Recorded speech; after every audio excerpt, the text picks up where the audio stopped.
Good morning student. आज विज्ञान के इस क्लास में आप सभी का हार्दिक स्वागत है। आज हम पाठ 3 सजीवों की विविधता एवं वर्गीकरण,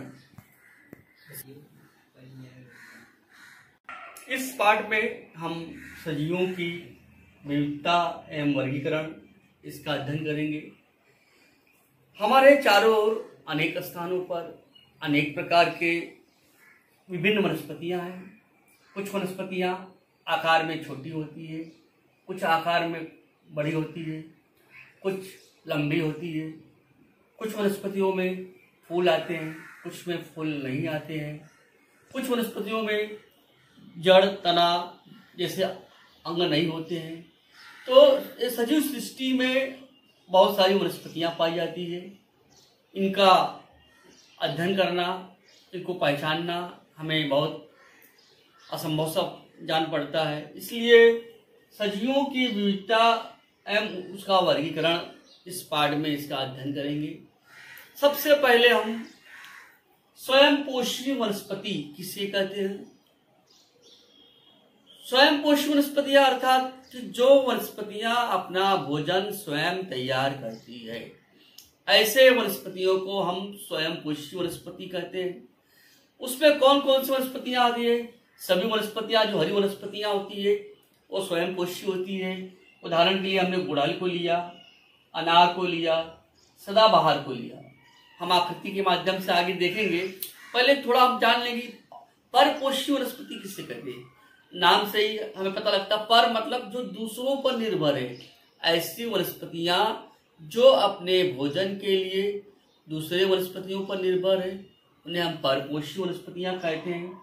फफूंदी, बांदा, अमरबेल, ये सब जो वनस्पतियां होती है ये दूसरे वनस्पतियों पर निर्भर होती है, उनसे अपना भोजन प्राप्त करती है। इसके बाद आता है कीटक भक्षी वनस्पति। वनस्पतियों में कुछ वनस्पतियां ऐसी होती है जो कीटकों को खाकर अपना जीवन निर्वाह करती है। ऐसे वनस्पतियों को हम कीट भक्षी वनस्पति कहते हैं। उदाहरण के लिए घटपर्णी। तो आइए आकृति के माध्यम से हम सजीवों की जो विविधता है उसको हम अध्ययन करते हैं। कुछ वनस्पतियां यहाँ पे हम देख रहे हैं। सजीव सृष्टि जो है कुछ पानी में है, कुछ वनस्पतियां पानी के नीचे तैरती हुई दिखाई देती है। मरुस्थल में भी हमें कुछ वनस्पतियां उगती हुई दिखाई देती है। ये सजीव सृष्टि में वनस्पतियों की इतना संख्या है कि इनका पहचान करना संभव नहीं है। आइए आगे देखते हैं।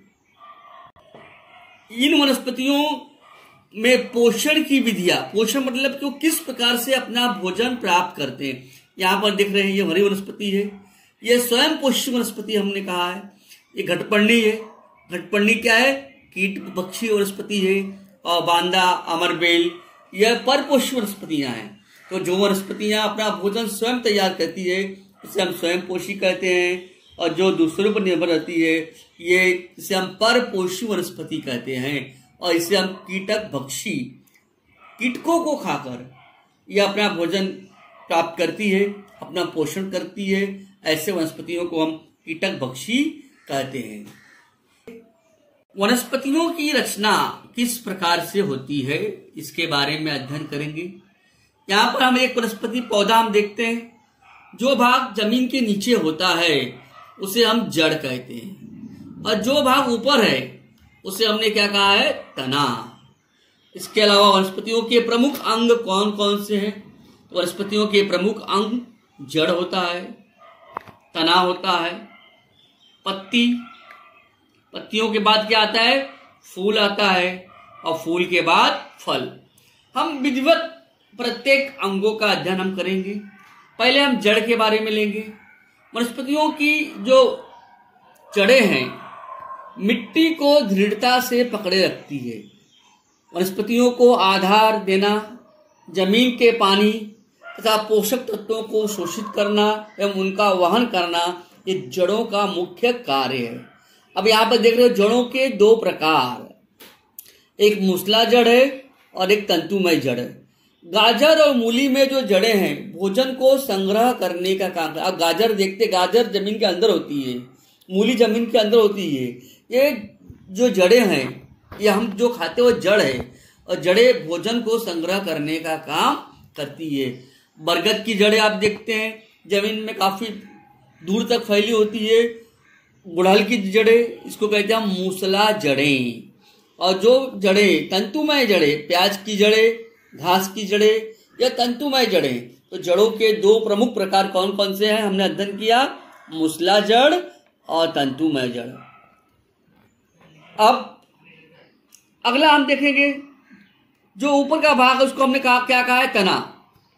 वनस्पतियों की ऊंचाई तथा आकार तने पर निर्भर होता है। तो वनस्पतियों की जो ऊंचाई है और उसका आकार तने पर निर्भर होता है। तना भोजन के निर्माण, भोजन का वहन, भोजन के संचय तथा कुछ वनस्पतियों में पुनरुत्पादन का कार्य करता है। इसके अतिरिक्त तना वनस्पतियों के अन्य भागों को आधार देने का भी काम करता है। तने का प्रमुख कार्य क्या है, वनस्पतियों के अन्य भागों को आधार देना। तो हमने जड़ का अध्ययन किया, तना है। पत्ती के बारे में सभी जानते हैं, पत्तियां जो पौधे पे चारों ओर फैली हुई होती है, ये सभी पत्तियां हैं। पत्ती का रंग हरा होता है। क्यों हरा होता है? इस पत्तियां भोजन बनाने के काम में अपनी महत्वपूर्ण भूमिका निभाती है। पत्तियां मुख्य रूप से, पत्तियां दो प्रकार की होती है, एक सरल पत्ती होती है और एक संयुक्त पत्ती होती है। यहाँ पे हम देख रहे हैं गुड़हल की जो पत्ती है वो सरल पत्ती के जैसी होती है, और जिसमें गुलाब के पौधे की पत्तियां हमने देख रहा है, इसको हम क्या कहते हैं, संयुक्त पत्ती। तो पत्ती का काम क्या है, ये भोजन के निर्माण में महत्वपूर्ण भूमिका निभाती है। अगला अंग है हमारा, पत्ती के बाद फूल आते हैं, पौधों पे फूल आते हैं। वनस्पतियों का ये आकर्षक भाग है, लंबे अथवा छोटे डंठल द्वारा तने से जुड़ा हुआ रहता है। फूल में एक विशिष्ट रंग होता है, आकार होता है, और पुनरुत्पादन प्रजनन का प्रमुख अंग क्या है, पुष्प। तो पुष्प का कार्य क्या है, प्रजनन में महत्वपूर्ण भूमिका निभाने का काम पुष्प करता है। उसके बाद अगला है फल। फूल आने के बाद पौधे में फल आते हैं। फल अलग अलग आकार के होते हैं। फलों में एक बीज होते हैं, कुछ फलों में दो बीज होते हैं। तो सेम, मटर, सहजन, ये सब फल के ही उदाहरण हैं। तो हमने इस वनस्पतियों के जो रचना है, इसमें वनस्पतियों के प्रमुख अंग जड़, तना, पत्ती, फूल और फल, इनका अध्ययन किया है। वनस्पतियों के जो रचना हमने अध्ययन किया, उसमें प्रमुख अंग जड़, तना, पत्ती, फूल और फल, इन अंगों के आधार पर ही वनस्पतियों का वर्गीकरण किया गया। तो वनस्पति की रचना हमने देखा, वनस्पतियों के वर्गीकरण की आवश्यकता क्यों हुई, उनकी पहचान के लिए कि किस तरह से हम वनस्पतियों को पहचाने, किस तरह से उनका नामांकन करें, उसके लिए हमारे जो वैज्ञानिक थे कैरोलस लिनियस, इन्होंने वनस्पतियों का वर्गीकरण किया। किस आधार पर किया, वनस्पतियों के आकार के आधार पर, उनके रचना के आधार पर और उनके विशेषताओं के आधार पर उनका वर्गीकरण किया गया। तो वनस्पतियों का जो वर्गीकरण किया गया है, तो कौन कौन से किया गया है, तो हमने देखा कि वृक्ष, वृक्ष के बाद झाड़ी, पौधा, लता, और ये सब जो रचना किया गया है कैरोलस लिनियस ने बताया है। आइए आकृति के माध्यम से हम देखते हैं किस प्रकार से वनस्पतियों का वर्गीकरण किया गया है।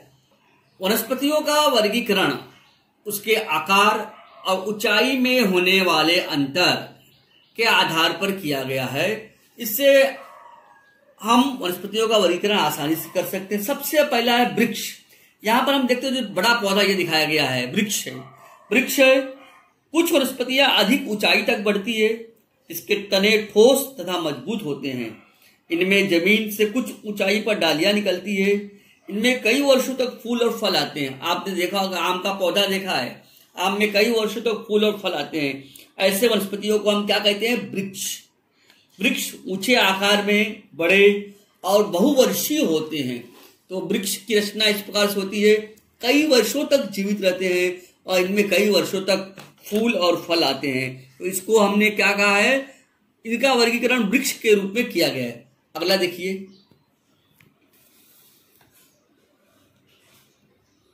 वनस्पतियों का अगला वर्गीकरण हमने जो किया झाड़ी के रूप में किया गया। कुछ वनस्पतियां जमीन के समीप ही बढ़ती है। ये जो वनस्पतियां हैं एकदम नीचे नीचे ही बढ़ती है और जमीन के समीप ही इनमें अनेक डालियां निकलती है। वृक्षों की तुलना में उनकी ऊंचाई और आकार बहुत छोटा होता है। इसके तने पतले और छोटे होते हैं। आपने देखा होगा कनेर का पौधा, गुड़हल का पौधा, झरबेर का, इन गुलाब की झाड़ियां ऊंचाई में 2 से 3 मीटर तक ही बढ़ती है। अगला पौधा किसे कहते हैं? 1 से 1.5 मीटर ऊंचाई तक बढ़ता है, उसको हम क्या कहते हैं? पौधा कहते हैं। पौधे के तने वृक्षों और झाड़ियों की तुलना में बहुत लचीले और हरे होते हैं। पौधे कुछ महीने से लेकर 2 वर्ष तक जीवित रहते हैं। अगला वर्गीकरण देख, यहाँ पर जो आकृति दिखाई गई है ये लताओं की आकृति है। यहाँ पर हम जो पौधा देख रहे हैं, करेले के पौधे की लता होती है। यहाँ पर आप देख रहे हैं लताओं के तने बहुत ही लचीले, मुलायम तथा हरे होते हैं। यही कारण है आधार की सहायता से, इनको आधार चाहिए बढ़ने के लिए। इन पौधों को क्या चाहिए? आधार। बिना आधार के पौधे बढ़ नहीं सकते हैं। आधार की सहायता से इनकी वृद्धि तीव्रता से होती है। तो लताओं को बढ़ने के लिए आधार की आवश्यकता है। ये लताएं कहीं पर भी फैलेगी, जमीन पर भी फैलेगी। आपने मनी प्लांट का पौधा लगाया होगा घर में। मनी प्लांट का पौधा हम बोतल में लगाते हैं लेकिन वो चारों ओर फैलता है। ककड़ी का पौधा आप लगाएंगे, ककड़ी की लता में कमानी जैसे धागे होते हैं। इसके अलावा हमने बहुत सारे जो पौधे हैं देखे हैं, ये लताओं के आधार से ही इनको आधार मिलता है और ये पौधे बड़े होते हैं। तो हमने क्या देखा? ये जो वर्गीकरण किया गया है वृक्ष के रूप में, झाड़ी के रूप में किया गया है, पौधों के रूप में किया गया है, लताओं के रूप में किया गया है। इसमें कुछ पौधों का जीवन काल 1 वर्ष तक होता है। जिन पौधों का जीवन काल 1 वर्ष तक होता है उसे हम 1 वर्षीय वनस्पति कहते हैं, और जिन पौधों का जीवन काल 2 वर्ष तक होता है उसे द्विवर्षीय वनस्पति कहते हैं। 1 वर्षीय वनस्पतियों में आपने देखा है गाजर, चुकंदर। ये जो गाजर, चुकंदर जैसे वनस्पतियों का जीवन काल पूर्ण होने में 2 साल लगता है। इसको हम क्या कहते हैं? द्विवर्षीय। और कुछ पौधे बहुत वर्षों तक जीवित रहते हैं, उसको कहते हैं हम बहुवर्षीय। गुड़हल, कनेर, आम, ये सब कई वर्षों तक जीवित रहते हैं। तो वनस्पतियों का वर्गीकरण उनके जीवन क्रम के आधार पर किया गया है। जो पौधे 1 वर्ष तक जीवित रहते हैं उसे 1 वर्षीय वनस्पति, उसको द्विवर्षीय, उसको बहुवर्षीय वनस्पति कहते हैं। इसके अलावा जिन वनस्पतियों में फूल लगते हैं उसे सपुष्प वनस्पति कहते हैं, और जिसमें फूल नहीं लगते हैं उन्हें अपुष्प वनस्पति कहते हैं। इसके अलावा निवास के आधार पर भी बताया गया है कि जो वनस्पति जल में रहती है उसको जलीय वनस्पति कहते हैं। आइए आकृति के माध्यम से देखिए। यहाँ पर वनस्पतियों का अधिवास के आधार पर इनका वर्गीकरण किया गया है। ये जो वनस्पतियां हैं जमीन में, कुछ पानी में, कुछ यहाँ पर जो जल में है, कमल का पौधा है, ये जल में ही इनका जीवन है। तो ये वनस्पतियों का वर्गीकरण उनके अधिवास के आधार पर किया गया। जमीन में, पानी में, दलदली क्षेत्र में। यहाँ पे मरुस्थल में ये पौधे लगते हैं, और ये पौधे कहाँ लगते हैं? जमीन में लगते हैं। तो जमीन में, मरुस्थल के आधार पर और जल के आधार पर इनका वर्गीकरण किया गया है। इस प्रकार वनस्पतियों के अधिवास के आधार पर इनका वर्गीकरण किया जाता है। हमने आज के इस पाठ में सजीवों की विविधता का अध्ययन किया, वनस्पतियों की रचना का अध्ययन किया, और वनस्पतियों के वर्गीकरण किस प्रकार से किया इसका अध्ययन किया। आज का क्लास हम यही समापन करते हैं। धन्यवाद।